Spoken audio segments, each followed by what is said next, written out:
Voici, pour commencer, un drame de la vie courante, ou plutôt stagnante, quoique non polluée. Nous sommes dans une mare.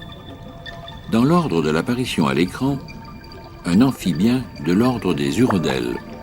Si vous savez déjà que le nom urodèle vient du mot queue en grec, lequel se dit oura, bravo.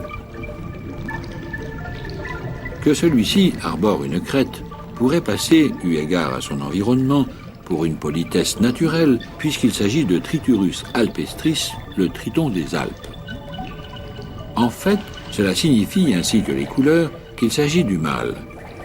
Ce sont les mâles qui, chez les urodèles, sont les top modèles. Voyez la femelle, beaucoup moins voyante. Acte premier. Comment la séduire? Par de brusques battements de la queue. Nulle impatience dans ce geste, purement technique. En faisant cela, le mâle répand une substance dont l'odeur attire la partenaire. Après quoi, séquence de bisous. Et il lui refait, pour plus de sûreté, le coup de la queue aromatique. Elle et lui sont sexuellement équipés de ce qu'on appelle un cloaque, du latin cloaca signifiant égout, parce que c'est un orifice où débouchent à la fois les voies génitales et celles de la défécation. Comment fonder une union sur une paire de cloaques? Le mâle, à partir du sien, dépose un paquet de sperme, lequel est aussitôt récupéré par la femelle.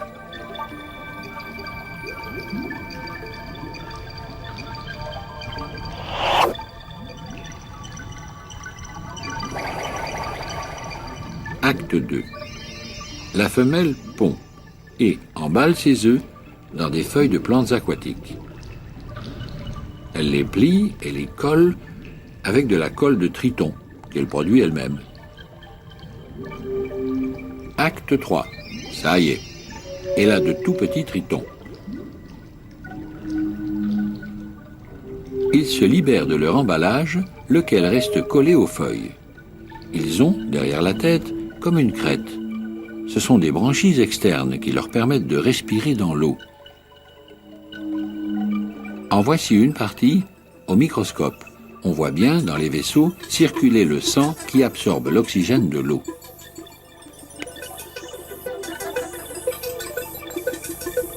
Quatrième acte. Transformation progressive.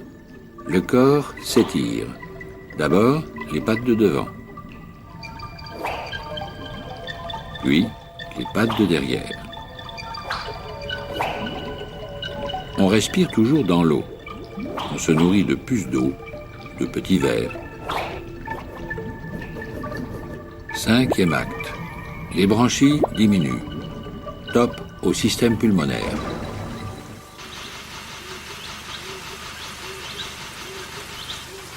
L'air est absorbé par une sorte de sac dans le gosier qui se déplace d'un côté et de l'autre.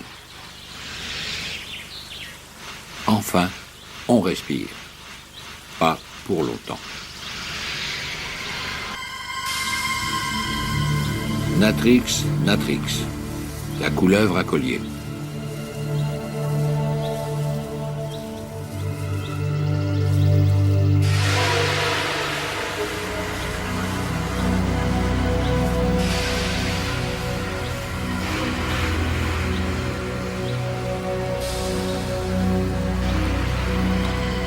Ne nous attristons pas sur ce petit triton.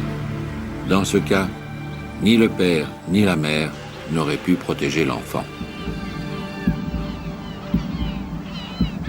Le coup du bébé obligé de se débrouiller tout seul face aux prédateurs, la vie le fait souvent. C'est le cas, on le sait bien, pour les bébés des tortues marines. Tout seuls, ils ont déjà dû percer leur coquille, se dégager du paquet d'œufs autour d'eux ou au-dessus d'eux, sortir du sable.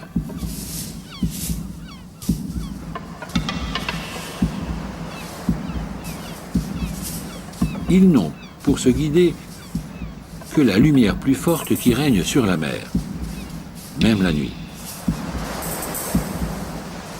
Et ils foncent tous en même temps.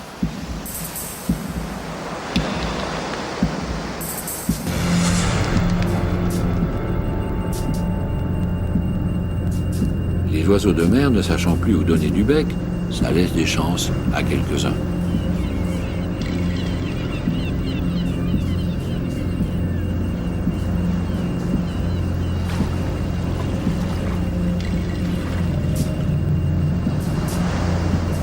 Devant de telles images, on se découvre évidemment supporter des bébés tortues.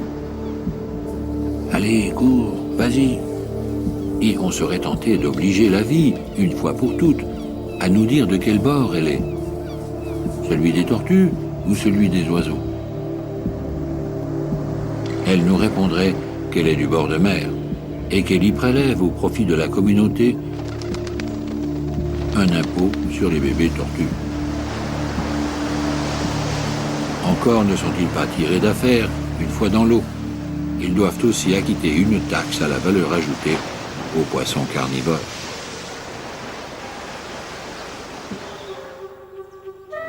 Cependant, comme si elle voulait interdire l'infanticide généralisé, la vie a délivré à certains bébés, particulièrement exposés, le permis de se protéger. Que voyons-nous sur cette image? Rien de bien distinct. Il faut vraiment que cela se mette à bouger pour voir qu'il s'agit d'une chenille camouflée avec toutes sortes de débris végétaux. Probablement, quand nous l'avons filmée, avait-elle dans l'idée de devenir au printemps une chrysope. Cet insecte dont le nom grec signifie qu'il a des yeux d'or, il existe depuis l'ère primaire, l'aube de la vie animale, ce qui ne l'empêche pas de vivre au crépuscule. Et diffère en été dans les grandes villes du lèche-vitrine, attiré qu'il est par les lumières des magasins. Mais quelle est donc l'intelligence? D'où vient l'intention qui lui ordonne, quand il est bébé, de tromper les prédateurs, en se recouvrant ainsi de tout ce qui lui tombe sous la pince? Il n'y a pas, répond le scientifique, d'intelligence au numéro que vous demandez. Reportez-vous à votre annuaire de la vie, dans les pages jaunes, à la rubrique « Homme ». Lui seul est fabricant d'intelligence et livreur d'intention.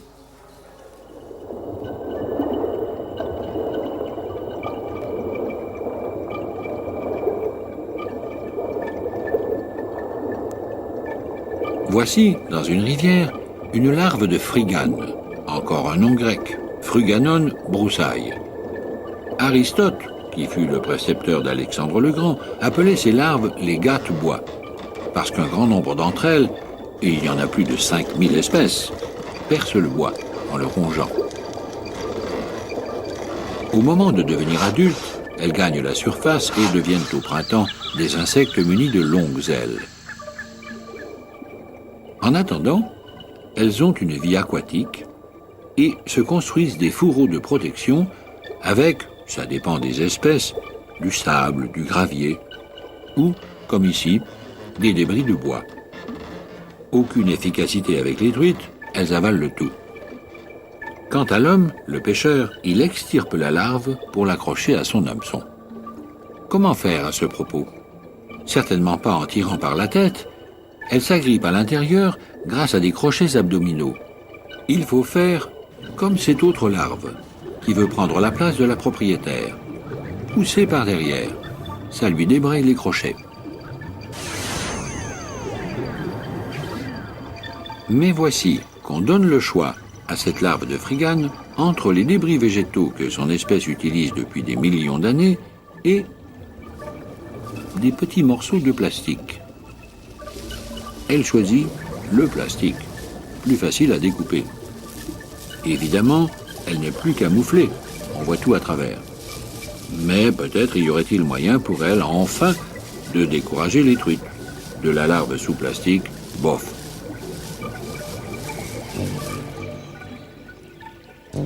Voici un bébé punaise.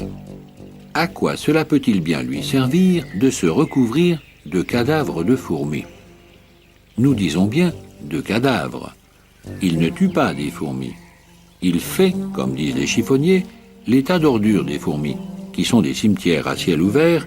Il y récupère des cadavres et les charge sur son dos. La seule hypothèse qu'on ait pu émettre est celle-ci. On a observé que, dans une fourmilière, quand une fourmi meurt, très vite elle sent mauvais. Attirées par cette odeur, des ouvrières arrivent pour évacuer le cadavre. Ce bébé punaise, traballant des cadavres de fourmis, attirerait ainsi des fourmis vivantes qui voudraient grimper sur son dos pour les évacuer. Elle n'en aurait pas le temps, se faisant manger avant. Le corps du bébé punaise, dénommé acanthaspis, en grec bouclier à épines, est hérissé de soie rigide, manifestement destinée à punaiser les cadavres de fourmis. On a constaté qu'une fois arrivé à l'âge adulte, le bébé perd sa panoplie corbillard. L'arnaque du fossoyeur. On ne fait pas plus faux jeton. Alors, tout de même, la vie s'est dit, pour certains animaux, on va faire autrement que laisser leurs bébés livrés à eux-mêmes. On va dire aux parents de les surveiller, le temps qu'ils soient grands. Le lapin de Garenne vit tranquille dans son trou. Disons à peu près tranquille tant qu'il y est.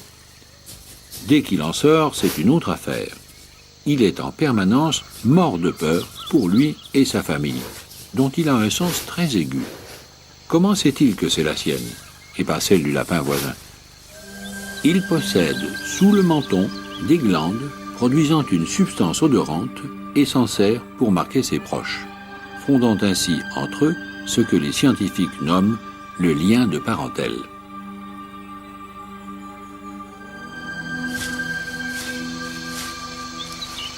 Et pas question non plus, pour loger les enfants, de se contenter de n'importe quel gîte à la noix.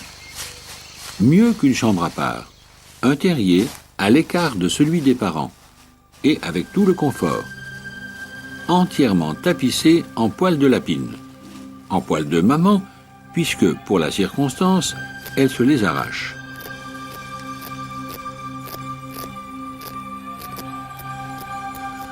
C'est là qu'elle vient leur donner la tétée.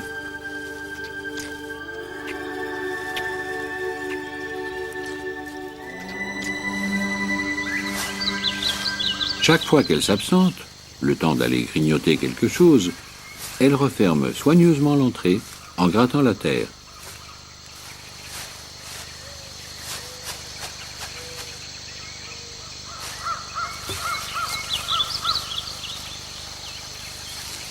Et chaque fois qu'elle revient, elle rouvre.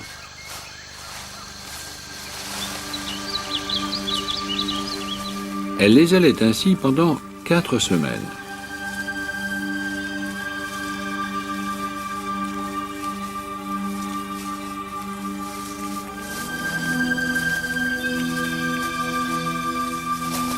Après quoi, ils commencent à pouvoir chercher leur nourriture eux-mêmes.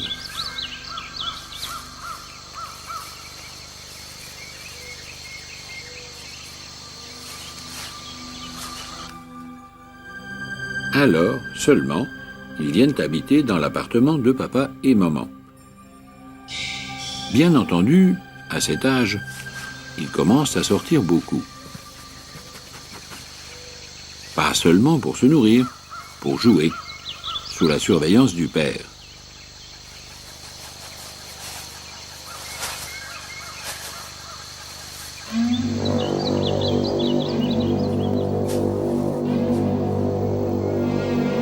Attention, voyez ce qu'il va faire. Ça veut dire danger, tout le monde sous le pont.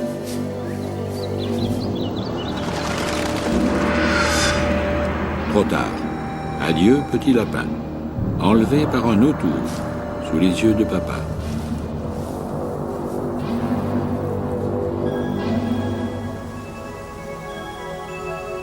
Chez les oiseaux, d'ailleurs, on est logé à la même enseigne. Et en matière de protection infantile, on y fait ce qu'on peut. Cherchez où est celui qui est en train de couver. Il se confond avec les couleurs de ce qu'on appelle le fjeld, le paysage montagneux typique de la Norvège. Ainsi camouflé, il laisse approcher le caméraman. Il faut vraiment que, de près, on lui fasse comprendre qu'il est repéré et qu'on le pousse à quitter ses œufs. Dans ce cas, il déclenche la phase 2. Il découvre des bandes et des rayures faites pour attirer l'œil, ce qui détourne sur lui l'attention d'un éventuel prédateur.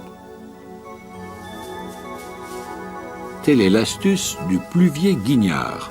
Tel est son nom.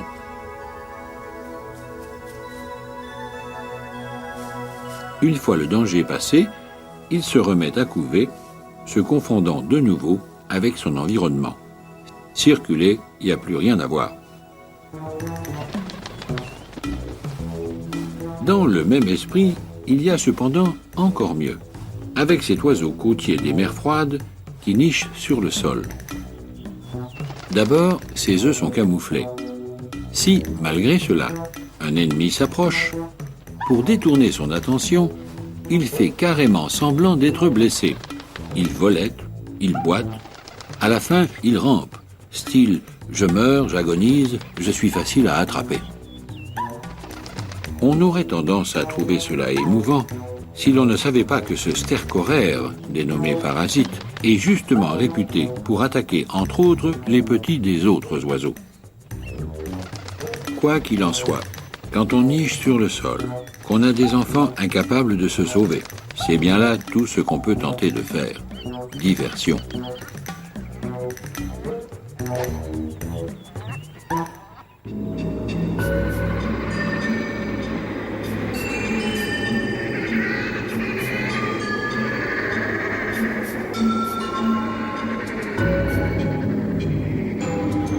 Alors ça, entendre ça, que les uns ont des bébés camouflés, que les autres les protègent dans un trou, ou qu'ils sont capables de détourner l'attention, tout ça parce qu'ils font des bébés sur le sol, alors là, dirait cet oiseau, il y a de quoi tomber à la renverse.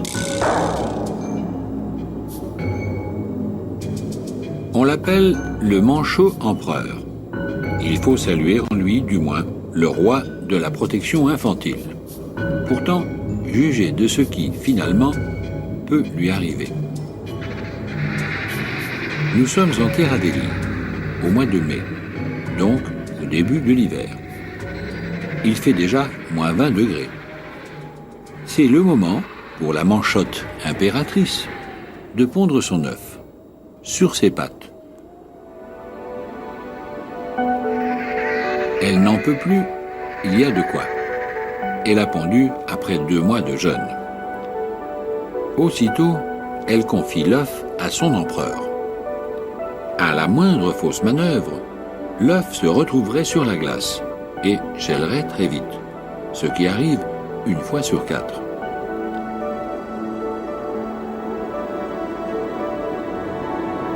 Dès que c'est fait, la femelle part vers la mer pour recommencer à se nourrir. La mer, qui s'est déjà éloignée à cause de la banquise, à 200 km de là. Arrive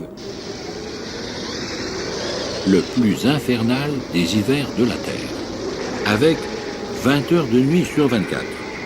Il peut faire jusqu'à -50 avec du blizzard. Pour le manchot empereur, c'est la Bérésina.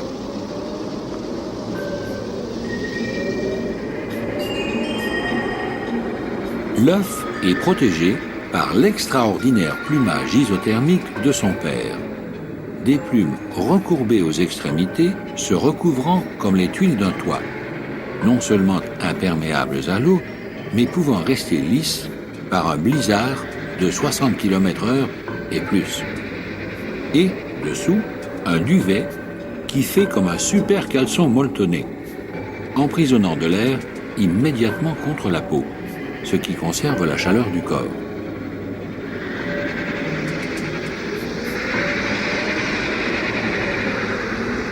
Ça ne suffirait d'ailleurs pas si ces oiseaux à sang chaud ne savaient se regrouper pour faire, comme disaient les Romains, la tortue.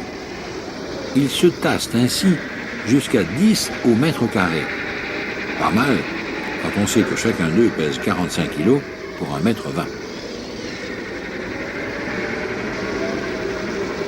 Juillet, le plus fort de l'hiver.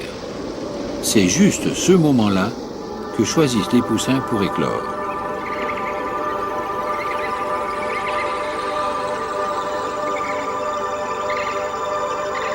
Heureusement, les femelles le savent.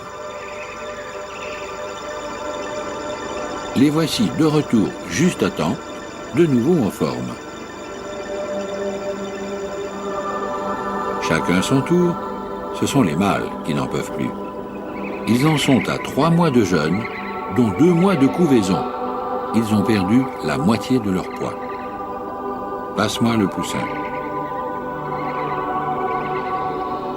Ok, à toi d'aller à la mer. Fais-toi vite un casse-croûte de hareng, de n'importe quoi, pour te retaper. Vite, c'est vite dit. La banquise ayant progressé, la mer s'est éloignée à plusieurs centaines de kilomètres. Septembre, le début du printemps. Un printemps où il fait encore dans les moins 30 degrés. C'est le moment pour le poussin de sortir de la poche d'incubation de maman, où il est à plus 30 degrés. 60 degrés de différence d'un seul coup. Il est équipé pour résister au changement de température. Mais pas au changement de parents. Des voisins qui ont perdu leur petit veulent l'enlever. Dans ce cas, ou il se retrouve écrasé dans la bagarre, ou il est de toute façon fichu. Car ces bandits manchots, que sont les ravisseurs, en fin de compte, vont l'abandonner.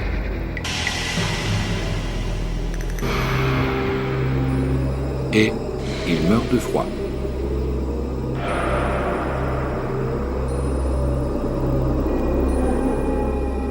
Et s'il échappe à cette stupide aventure, sans profit pour personne, il n'est pas tiré d'affaire pour autant, car la nouvelle s'est répandue parmi les pétrels géants. Le manchot empereur nouveau est arrivé. Alors ils viennent se servir, sous les yeux des parents et d'une foule, comment dire, blizzardement résignée. Ça n'a même pas l'air de jeter un froid.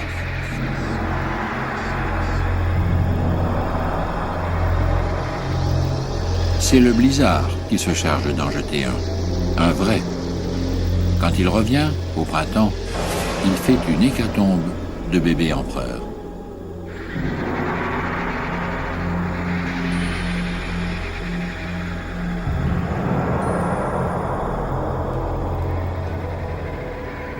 Les rescapés doivent la vie à des parents qui, plus que tous les autres oiseaux sans doute, ont paré à la nécessité. Mais, comme tous les bébés du monde, y compris les nôtres, c'est aussi au hasard qu'ils doivent la vie.